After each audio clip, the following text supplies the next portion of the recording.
My name is Dr. Vasquez, and today we're going to unpack what every educator, pre-service or veteran, general education or special education teacher needs to understand about the ethics, the data, and the decision-making stakes involved when AI enters your practice.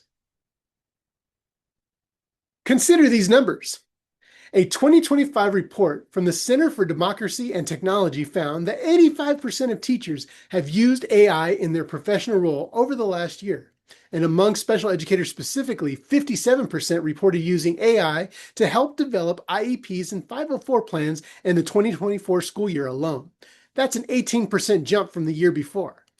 Reading those numbers again, nearly 6 in 10 special educators are using AI to develop and draft the most legally and educationally consequential document in a student's school career. And yet, fewer than half of them, according to the earlier RAND data, have received any formal guidance from their school or district on responsible use. That gap between adoption and guidance is precisely where this conversation lies. Cut. AI is embedded in adaptive learning platforms that adjust content difficulty in real time. It flags students for intervention. Students use AI writing tools daily. AI increasingly shapes IEP development and progress monitoring workflows. Many of these tools operate quietly, making consequential decisions whether or not educators have explicitly chosen to use them. The dual reality here is important to name.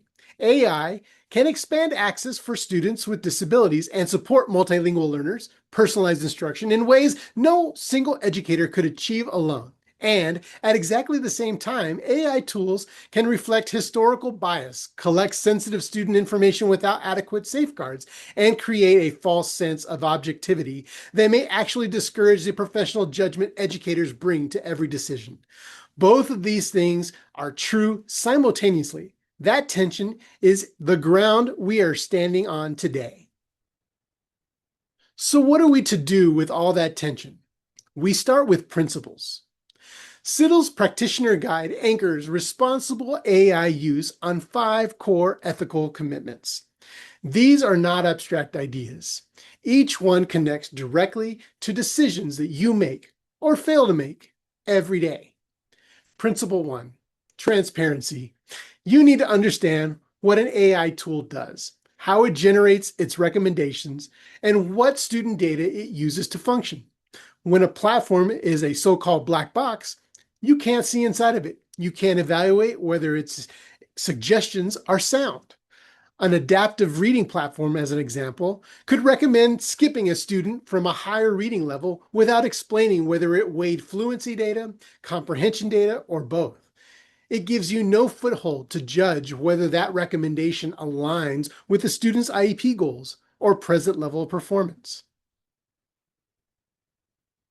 Principle 2, equal access and fair use. AI systems are trained on historical data. Tools may perform differently across groups of students with disabilities, multilingual learners, or students from under-resourced communities, without making those differences visible to you. A behavior monitoring program, for example, could constantly flag certain students at a higher rate, and it's not a natural outcome. Educators who do not examine that pattern risk reinforcing the very inequities the tool was supposed to help address. Principle 3, privacy and data protection. Every student's data is protected under FERPA. For students with disabilities, IDEA adds an additional layer of legal protection. IEP goals, disability classification, behavioral records, accommodation plans, these all require heightened safeguarding. When an educator pastes student-protected information into a generative AI tool to draft progress notes, that information may now reside on external servers to be used to train a new AI model or be accessible to vendor employees, unless it's explicitly that there is a data agreement in place with you and your district. Principle 4, human oversight and education authority. AI informs, educators decide. No algorithm replaces the professional judgment of a trained educator, especially for high-stakes decisions about placement services, grading, or interventions. An AI tool that recommends removing students' extended accommodation times based on recent assessment scores misses something critical. Strong performance may be evidence that the accommodation is working. not evidence that is no longer needed. Only a human professional relationship with that student can make that decision. Principle 5, student agency and dignity. Students and their families have a right to know when AI is shaping decisions about their learning, and to have a meaningful voice in those decisions. When schools use AI-generated reports during IEP meetings, families deserve to know what happened, how it happened, to ask questions about it, and to receive assurances that the IEP team, not the tool, makes every final determination. Now we're going to talk about busting AI myths. Before we go any further, let's clear the underbrush. 4 persistent myths about AI in education actively interfere with responsible practice. Myth 1, AI is objective. I'm sorry, but it's not. AI reflects the biases present in its training data. If historical data underrepresents students with disabilities or overrepresents punitive outcomes for certain student groups, the AI outputs replicate those patterns. It's quiet and it's at scale. Myth 2, if a tool is sold to schools, it must be FERPA compliant. FERPA compliance is not automatic. Vendors must sign appropriate data sharing agreements. Districts have to verify, not just assume, that compliance is present. The presence of a vendor on a school district's approved list does not substitute your own professional scrutiny. Myth 3, AI can replace IEP teams' judgment. No, IDEA requires that IEP decisions be made by a qualified team that includes the parents or legal guardians of the student. AI can support the process. It cannot fulfill the legal or ethical obligations of individualized decision-making. Myth 4, more student data always leads to better AI support. More data does not automatically improve outcomes. Excessive or poorly governed data collection can create privacy risks and reduce accuracy.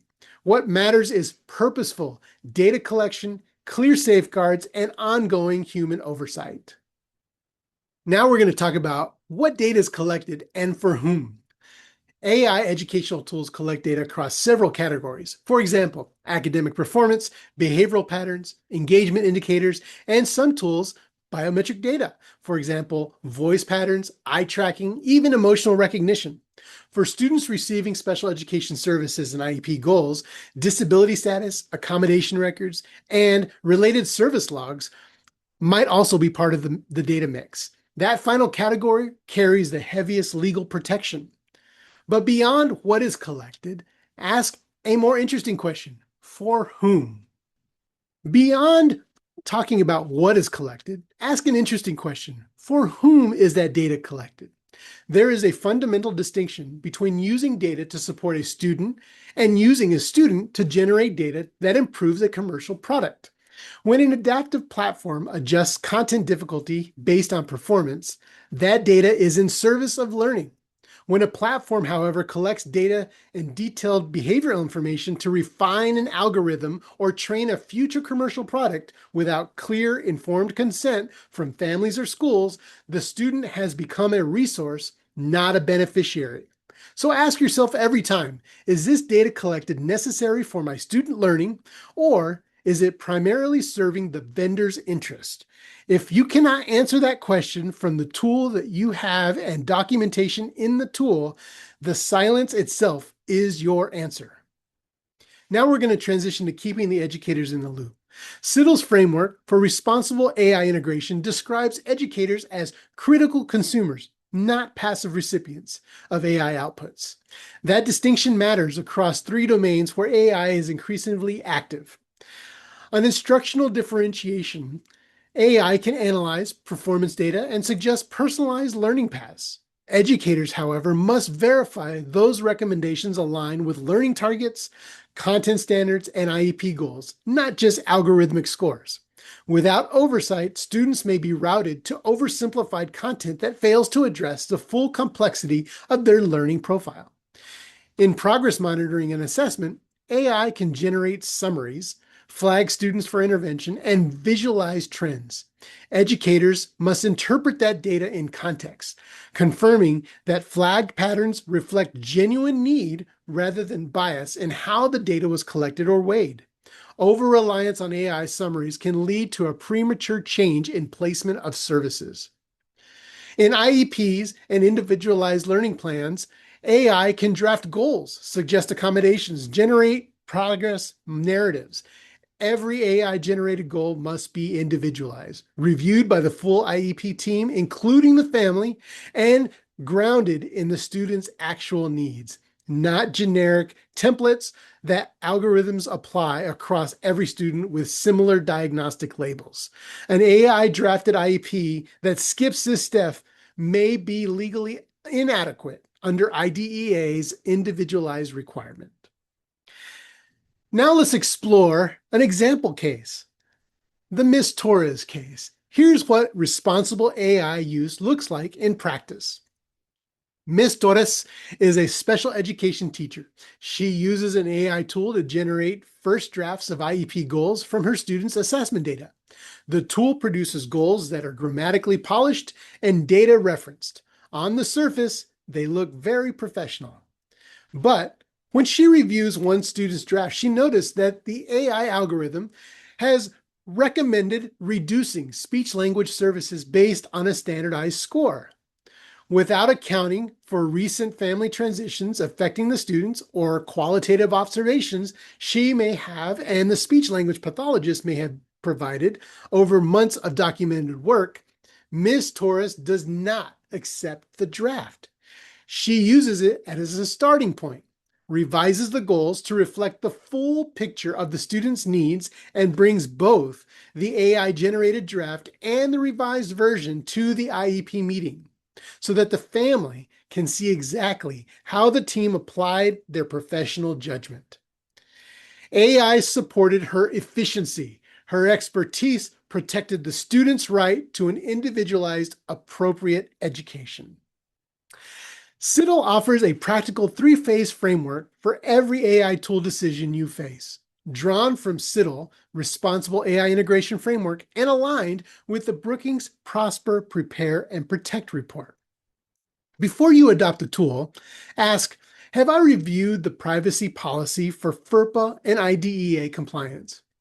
Has the tool been evaluated for bias across student groups, including students with disabilities? Do I understand how it generates recommendations, or is this a black box? Has my district approved it for use with student data? While you're using a tool, ask, am I critically reviewing AI outputs before acting on them? Are all students' needs being equally served, or does this tool perform better for some groups than others? Am I maintaining a role as a final decision maker or high-stakes choices? Are students and families aware AI is being used, and do they have an opportunity to ask questions? After a period of use, ask, did the tool improve learning outcomes for all students, including those with disabilities? How is the data generated during use being stored or protected? Were there any unintended consequences? Reinforcement bias, reduced student agency? Ask, should I continue, modify, or discontinue use of this tool? Keep a brief written record every time you evaluate your tools. Over time, that record becomes a professional log that supports your own growth and your school's capacity to inform AI decisions. Let me leave you with the 6 commitments that anchor everything we have covered today. AI is already shaping your student learning. Engage with it proactively, not reactively. Transparency, privacy, human oversight, and student dignity are non-negotiable principles, not aspirational ideas. Data about students with disabilities carries heightened legal protections under FERPA and IDEA. Please treat it accordingly. AI tools can reflect and amplify bias. Interrogate every output before you act on it. Educator judgment is irreplaceable. Use an AI to inform your decisions. Never make them for you. And students and families deserve to know when AI is involved in decisions about their learning and to have a voice in those decisions. Now, 3 actions you can take this week. 1. Review one AI tool's privacy policy using the checklist in the CITL guide. Ask, who owns the data? Where is it stored? Can it be deleted? Has the vendor signed a data sharing agreement?